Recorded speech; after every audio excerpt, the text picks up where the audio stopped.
অভিনেতা ও অভিনয় শিল্পী। এখন এই যে অভিনেতা কাকে বলে আমরা তো এত দীর্ঘক্ষণ আলোচনা করে সেটা জানলামই, কিন্তু অভিনয় শিল্পী আর অভিনেতা কি এক? অভিনয় শিল্পী হতে গেলে অবশ্যই তাকে অভিনেতা হতে হবে, কিন্তু সমস্ত অভিনেতা অভিনয় শিল্পী নাও হতে পারে। শিল্পী হওয়াটা অনেক সাধনার কাজ, অনেক বড় একটি কাজ। আমরা তাকে শিল্পকর্ম বা শিল্পী বলবো সেটা ভাবনার বিষয়। অভিনেতা অভিনয় শিল্পী হতে গেলে, আপনি অভিনয় শিল্পী হতে গেলে কী লাগবে, কী গুণাবলী হতে পারে, কী কারণে একজন অভিনয় শিল্পী হতে পারে, সে বিষয়গুলো আমরা একটু আলোচনা করব। আমরা পিছনে যার ছবিটি দেখছি তিনি হচ্ছেন আমার বিচারে আর কি, আমার কাছে এটা 1000 বছরের শ্রেষ্ঠ অভিনেতাদের, বাঙালি অভিনেতাদের মধ্যে উনি একজন অভিনয় শিল্পী, শ্রেষ্ঠ অভিনয় শিল্পী। তাকে আমি একজন প্রাজ্ঞবান অভিনেতা, একজন অভিনয় শিল্পী মনে করি সবসময়। এবং একটা জিনিস এখানে উল্লেখ করা যেতে পারে যে অভিনয় শিল্পী তাহলে কাকে বলবো? অভিনয় শিল্পী হতে গেলে আমাকে তো অবশ্যই একজন ভালো অভিনেতা হতে হবে। এই ভালো অভিনেতা হওয়ার একটি বৈশিষ্ট্য হচ্ছে আমাকে একজন দক্ষ অভিনেতা হতে হবে, যে আমি আমার অভিনয় গুণাবলী আমার এত ভালো, আমি খুব দক্ষ একজন অভিনেতা, বিভিন্ন চরিত্রে আমার অভিনয়ের আমার ভালো অভিনেতার স্বাক্ষর থাকতে হবে। দ্বিতীয়ত হচ্ছে আমি একজন পেশাদারিত্বের ক্ষেত্রে আমাকে একজন পূর্ণ পেশাদারিত্ব মনোভাব থাকতে হবে আমার। এই দুটো গুণ তো থাকতেই হবে। এবং একজন পেশাদারিত্ব এবং একজন দক্ষ অভিনেতা হওয়ার পরেও কিন্তু সে অভিনয় শিল্পী নাও হতে পারে। দেখা গেছে তার প্রধান একটি ক্রাইটেরিয়া হচ্ছে সে মানুষ হিসেবে ভালো নয়।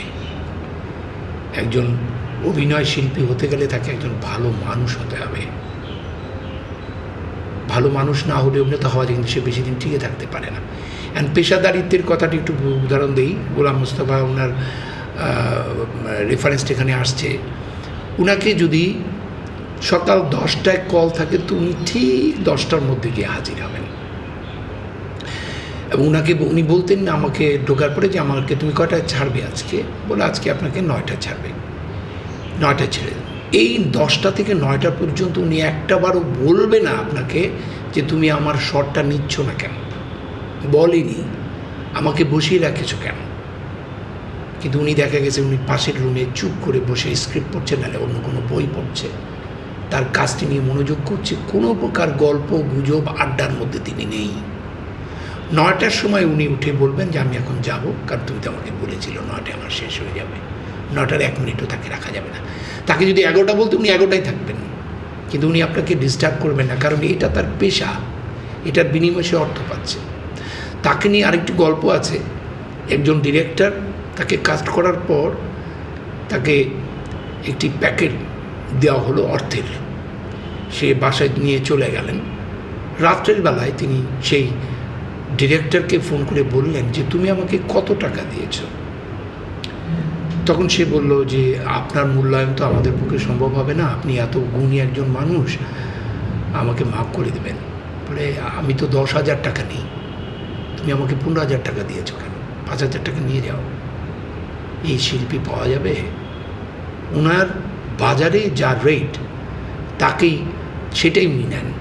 শুধু এটাই নয়, তারপরে সহযোগিতা, আপনার যারা পার্শ্ব চরিত্রে যারা থাকে বা তার সহ অভিনেতা অভিনেত্রী যারা থাকেন তাদের যে সহযোগিতা ওনার করা, এবং উনি যেই কাজটি দক্ষতার সঙ্গে আপনার উপস্থিত করবেন সেটা ভাবনার বিষয়। একটা বিষয়ে এখন আমি বলবো, সেটা হচ্ছে যে আমরা চলচ্চিত্র ইন্ডাস্ট্রিতে, চলচ্চিত্র বা টেলিভিশনে অথবা থিয়েটারও আছে, সেটা হচ্ছে যে একটা বিষয় দেখা যায় যে কিছু অভিনেতা আছে যাদের মনোভাব বা তাদের অ্যাটিটিউড বা তাদের কার্যক্রম থেকে বলা যায় যে তারা শিল্পকে ভালোবাসে না, শিল্পের মধ্যে থাকতে ভালোবাসে। মানে কি, একটি টেলিভিশনে বা একটি চলচ্চিত্রে দেখা যায় যে লাখ লাখ টাকা সে কামাচ্ছে, প্রচুর টাকা ইনকাম করছে, হ্যাঁ, সে এটা না করে থাকতে পারবে না। কিন্তু দেখা গেল ধরেন একটি শুটিং ইউনিটে, ওই যে গোলাম মোস্তফার কথা বললাম, তুলনাটা বুঝতে পারবেন, সে আড্ডা মারছে, গল্প করছে, মনে হচ্ছে শুটিং ফ্লোরটা হচ্ছে একটা বিনোদনের জায়গা, আড্ডার জায়গা, একটা ক্লাবের ব্যাপারটা কি তাই? আড্ডা হইচই করছে। যখনই অ্যাসিস্ট্যান্ট ডিরেক্টর তাকে সে শটের জন্য ডাকছে তখন আর তার ভালো লাগছে না, চল যাই, শটটা দিয়ে আসলো, সে আবার শুরু করলেন গল্পটা। তার করতে করতে, কাজ করতে করতে তার এখন ওই শিল্পের প্রতি অনুরাগটাই চলে গেছে, করার জন্য করছে, টাকার জন্য করছে। কিন্তু এই লোকটিকে যখন নাকি আবার অনেক দিন ধরে ডাকা হয় না, তার মোবাইলে যখন ফোন আসে না, তখন সে আবার কনসার্ন হয়ে পড়ে, ব্যাপার কি, আমাকে আবার ডাকছে না কেন। সে কিন্তু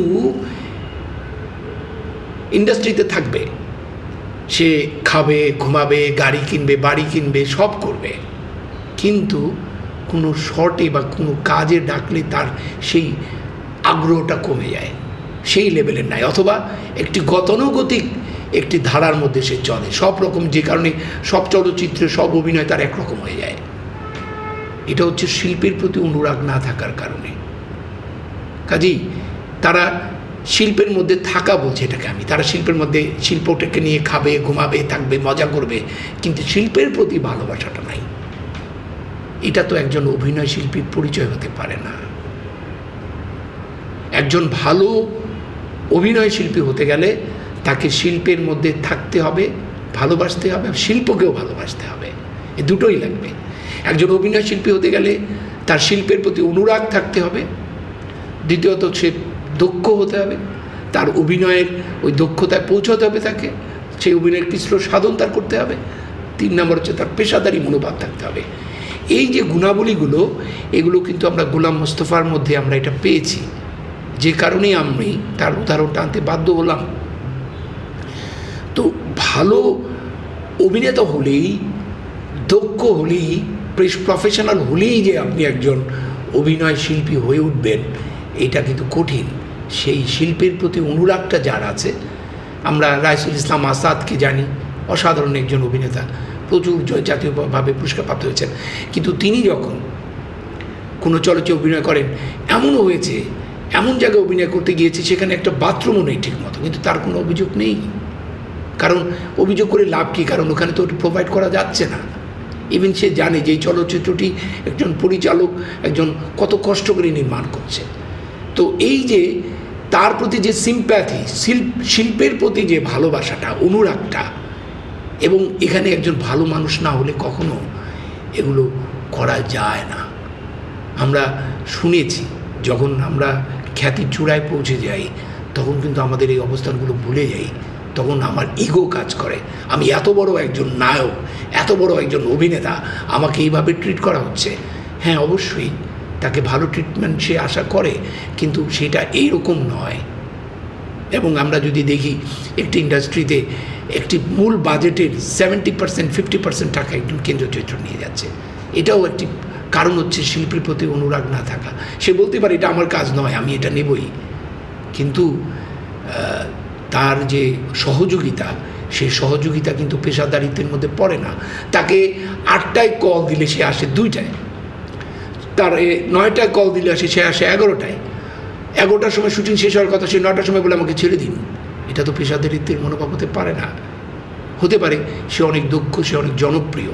কাজেই অভিনয় শিল্পী হতে গেলে তাকে পেশাদারিত্বের জায়গায় প্রথম হতে হবে, তাকে অবশ্যই দক্ষ হতে হবে, এবং সর্বোপরি শিল্পের প্রতি অনুরাগ থাকতে হবে, এবং আরেকটি কাজ, তাকে একজন ভালো মানুষ হতে হবে।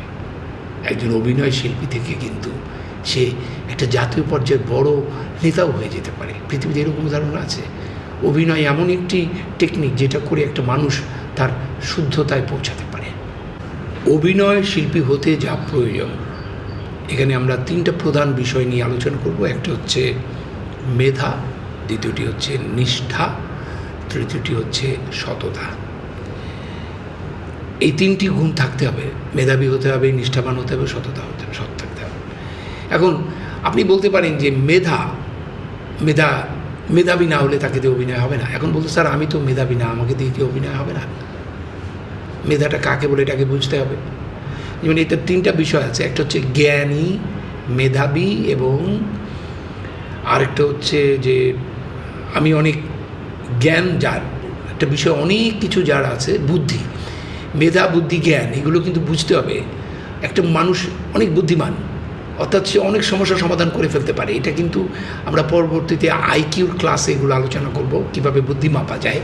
বুদ্ধিটা একটা কৌশল, একটা সমস্যা সমাধানের তার যে পরিমাণটা, সে খুব দেখা গেল যে একটি 10 বছরের শিশু একটি 12 বছরের শিশুর বুদ্ধি রাখতে পারে, আবার দেখা যায় 20 বছরের একটি মানুষ সে 16 বছরের বুদ্ধি তার নেই, এরকম হতে পারে। বুদ্ধির একটা বিচার আছে।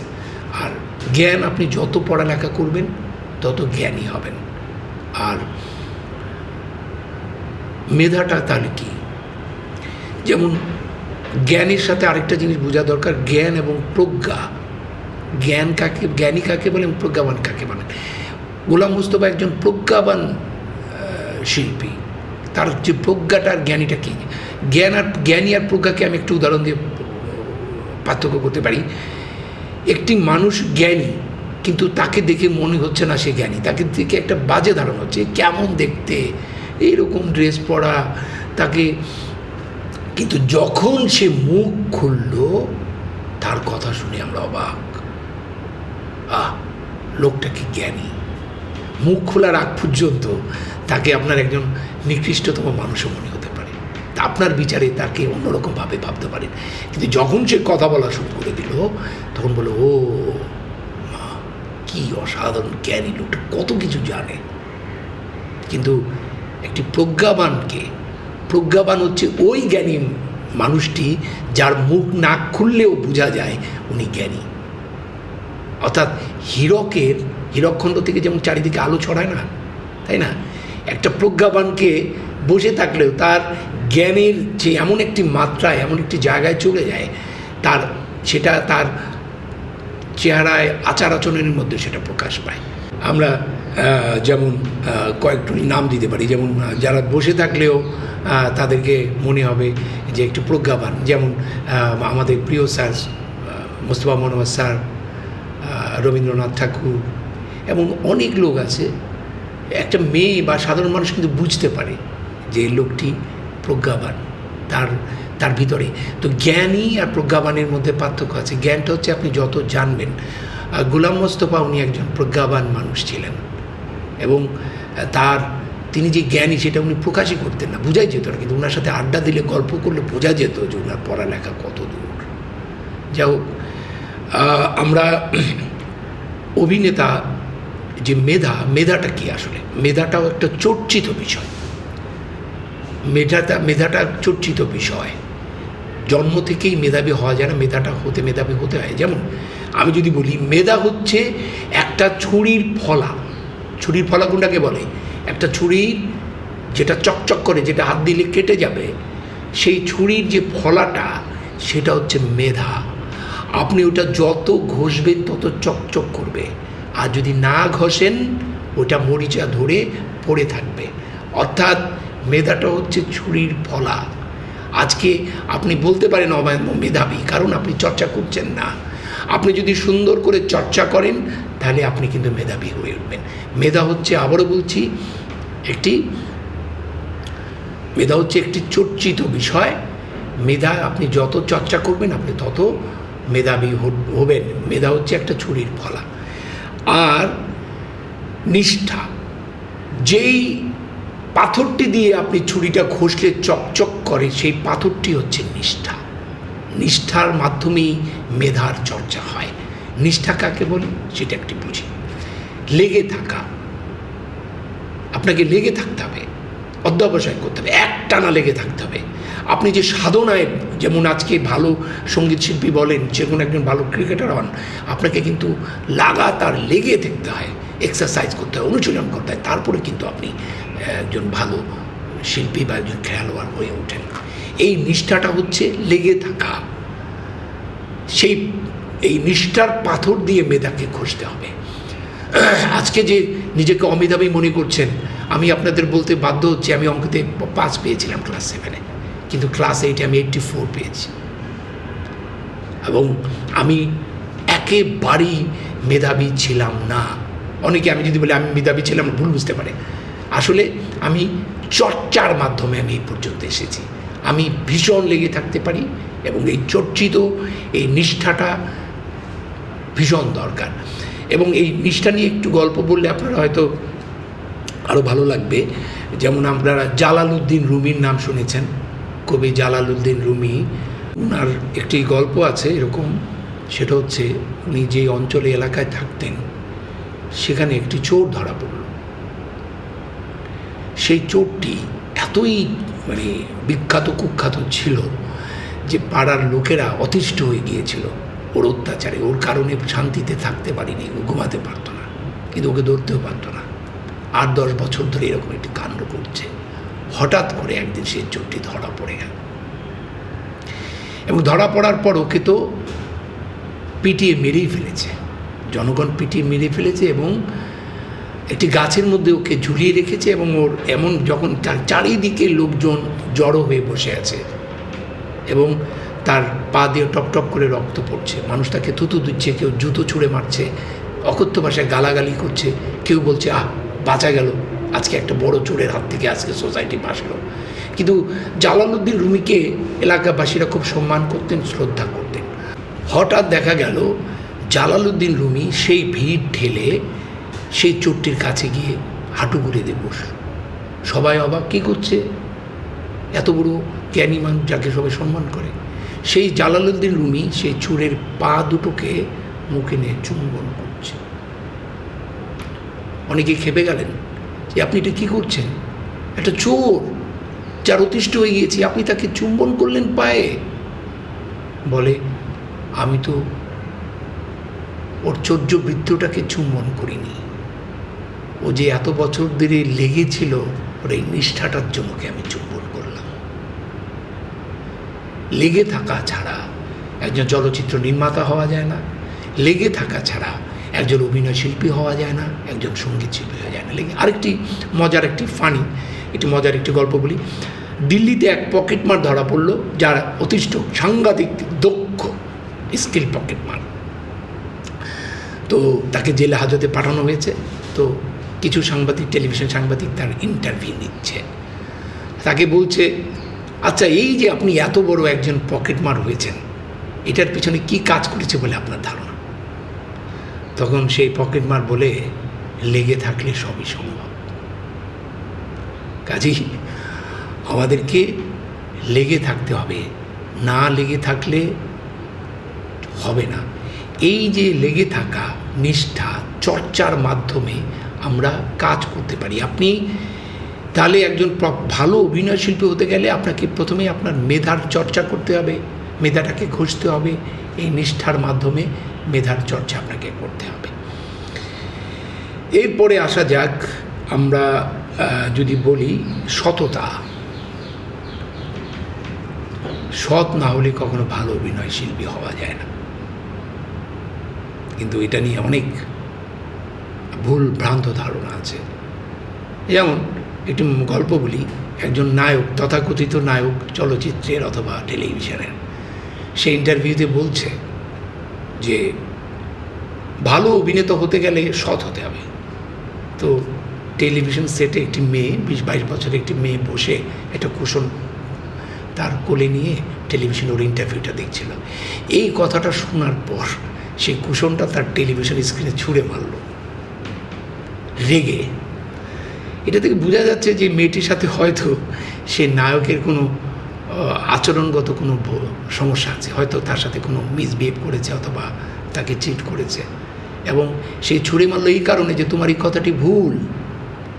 তুমি বললে যে ভালো অভিনেতা হতে গেলে একজন সৎ হতে, কিন্তু তুমি তো অসৎ, তুমি আমার সাথে অসৎ আচরণ করেছো। তাহলে কথাটা কি হলো? মিসগাইডেড হয়ে গেল না? ভুল হয়ে গেল না? তাহলে দেখা যাচ্ছে যে অসৎ হলেও একজন ভালো শিল্পী হওয়া যায়। ভুল, একেবারেই ভুল। আমরা এখানে একটু তালগোল পাকিয়ে ফেলছি। এখানে সততা দুটো ভাগ আছে। একটা হচ্ছে অভিনয় চলাকালীন সততা, আরেকটা হচ্ছে অভিনয়ের বাইরের যে জীবন সেখানে সততা। কিন্তু একজন ভালো অভিনেতা হতে গেলে আমরা বলছি অভিনয় চলাকালীন সততার কথা বলছি, আপনি অভিনয় চলাকালীন সময়ে সৎ না হলে আপনি কখনোই একজন ভালো অভিনেতা হতে পারবেন না। সে সততা কি? আপনি একটি মেয়ে বা একটি ছেলে পরস্পরকে ইমপ্রেস করছে, অভিনয় করছে, ভাই বোনের, প্রেমিক প্রেমিকার, সেই প্রেমিক প্রেমিকার অভিনয়টা প্রেমিক প্রেমিকারই, ব্যক্তিপ্রেম নয়। সেখানে যদি আপনি অসৎ হয়ে ওঠেন, একসময় ওই মেয়েটি বলবে ওর সাথে আমি অভিনয় করবো না, বা ওই লোকটি বলবো ওই লোকটির সাথে আমি অভিনয় করবো না, এই ছেলেটি বলবো ওই মেয়েটির সাথে আমি অভিনয় করবো না। কিন্তু সে হয়তো কিছুদিন অভিনয় করবে, কিন্তু সে বেশি দিন ইন্ডাস্ট্রিতে টিকে থাকতে পারবে না। এখানে সততা নিয়ে, অভিনয় চলাকালীন সময় সততা, এটা নিয়ে একটু মজার গল্প বলতে পারি। পুরান ঢাকার একটি ফানি গল্প। একটি পুরান ঢাকার একটি গল্প, সেটা হচ্ছে অনেক আগে, 50 বছরের মতো সময় হবে। তখন একজন একটি এলাকায় মহড়া হচ্ছে, রিহার্সেল হচ্ছে, নাটক হবে, মঞ্চ নাটক হবে, কিন্তু কোনো লোকজন নাই, কেউ আসে না। 5টা-6টা করে ডিরেক্টর এসে বসে থাকে, কেউ আসে না। হঠাৎ করে দেখা গেল ওই রিহার্সেল রুমে একটি সুন্দরী মেয়ে এসে হাজির। মেয়েটির নাম বাসন্তী, খুবই সুন্দরী, অসম্ভব গুণী অভিনেতা। তাকে হায়ার করে আনা হয়েছে। যেই দিন থেকে উনি আসা শুরু করলেন, সেই দিন থেকেই আলোচনা শুরু হয়ে গেলো পাড়া যারা অভিনয়, এবং দেখা গেল এবার রিহার্সেলে অ্যাটেন্ডেন্স বেড়ে হয়ে গেছে 30 জন, 25 জন, প্রচুর সমাগম, এবং পুরা দমে রিহার্সেল চলছে, একটি চমৎকার নাটকের অপেক্ষায় আছে। পরিচালক নিয়মিত তার কাজ করে যাচ্ছেন। হঠাৎ করে পরিচালক খেয়াল করলেন সে যেখানেই যায় কে যেন তাকে ফলো করে, অনুসরণ করে। একটি লোক তাকে অনুসরণ করছে। সে রাস্তা দিয়ে যাচ্ছে, দাঁড়ালেই দেখে সেও দাঁড়িয়ে পড়ে, ঘুরে তাকায়, সেও ঘুরে তাকায়। যেখানেই যায়, লোকটি বাজার করতে যায়, ও পিছে পিছে ঘুরছে। তো একসময় বিরক্ত হয়ে গেলেন ডিরেক্টর, যে আমাকে কেন অনুসরণ করছে।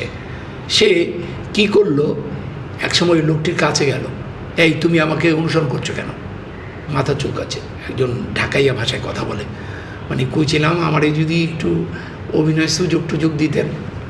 তখন বলছি, অভিনয়টা এত সহজ, বললেই দেওয়া যায়?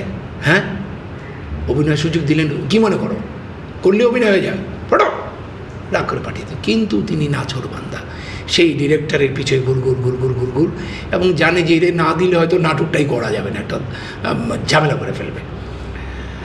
ও তারপরেও ডিরেক্টরের ভালো লেগেছে যে তার নিষ্ঠা দেখে সে লেগে থাকছে, হয়তো ভাবছে এই ছেলেটাকে দিয়ে হয়তো করা যাবে। তার জন্য একটা ছোট্ট রোল তৈরি করা হলো, তাকে রিহার্সালে ডাকা হলো, দেওয়া হলো। তারপরে দেখা গেলো সেটা তার পছন্দ হয়নি রোলটা, বলে আমি এটা করবো না বলে চলে গেছে। তারপরে আবার তাকে অনুসরণ করছে, ফলো করছে। ডিরেক্টর বিরক্ত। একদিন সকালে ঘুম থেকে উঠছে, দরজা খুলে দেখে নিচে বসে আছে, ফ্যাল করে তার দিকে তাকায় আছে। তখন ডিরেক্টর বললেন, এ তো একটা নাছোড়বান্দা, কী ব্যাপার, তোমাকে তো একটা অভিনয় চরিত্র, তুমি আসো না, করবে না, কি চাও কি তুমি? বলে মাথা চুলকে বলছে যে মানে কইছিলাম কি, ওই যে নায়িকা আর কি, উনি যেই সিনে থাকবো ওই জায়গায় যদি আমার একটা চরিত্র দিতেন, মানে নায়িকার সাথে যদি একটু অভিনয় করতে পারতাম। ডিরেক্টর বলছে হারামজাদা বলে, বলছে যে ঠিক আছে, ইটস ওকে, মেনে নিয়েছে। তো আবার ওর জন্য আবার একটা দৃশ্য রচনা করা হয়েছে, খুব গল্পের কোনো প্রয়োজনই নাই, তারপরেও ওকে প্রোভাইড করা হয়েছে। বাসন্তী দৃশ্যটা এরকম, বাসন্তী ঘর ঝাড়ু দিচ্ছে, ঘর ঝাড়ু না, বিছানা ঝাড়ু দিচ্ছে। আগেকার পুরান ঢাকায় যেমন একটা বিছানা থাকতো, ড্রয়িং রুমের মধ্যে সব কিছু ব্যবস্থা থাকতো, এর মধ্যে ও এসে ঢুকবে, আইসা বলবে, ওই বাসন্তী, তোর বাজান কি বাড়িতে আছে? তখন বাসন্তী বলবে, না উনি তো বাড়িতে নেই। ও আচ্ছা, তাহলে তোর বাজান এলে কই? আমি আইছিলাম বলে, এই হচ্ছে তার কাজ।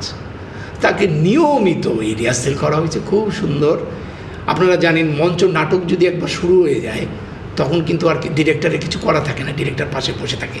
অডিয়েন্সের সামনে যখন অভিনয় হয় তখন তো কিছু করা থাকে না। তো যথারীতি শো শুরু, প্রচুর লোকজন ডিরেক্টর উইংসের পাশে দাঁড়িয়ে নাটকটি দেখছে। হঠাৎ করে এই ঢাকাইয়া ভদ্রলোকটি মঞ্চের মধ্যে ঢুকে দর্শকের সামনে বাসন্তীর পিছন থেকে এসে জড়ায় ধরল। এই যে বলছে, ওই বাসন্তী, তোর বাজান কি বাড়িতে আছে? এখন বাসন্তীও সরার চেষ্টা করছে, কারণ দর্শকের সামনে কি বলবে কিছু বুঝতে পারে। ডিরেক্টর এখন দৌড়ে গিয়ে মঞ্চে তো ঢুকতে পারছে না, আর তার তো কান গরম হয়ে গেছে। কিছুক্ষণ পর দেখা গেল সে বাসন্তীকে নিয়ে দুলাসন করলো, তোর বাজা নাইলে কই আমি আইছিলাম বলে চুট করে ওই উইংস দিয়ে দৌড়ে পালিয়ে গেল। ডিরেক্টর দৌড়ে যখন ওদিক দিয়ে গেছে, হাওয়া সে নাই, কোথাও নাই।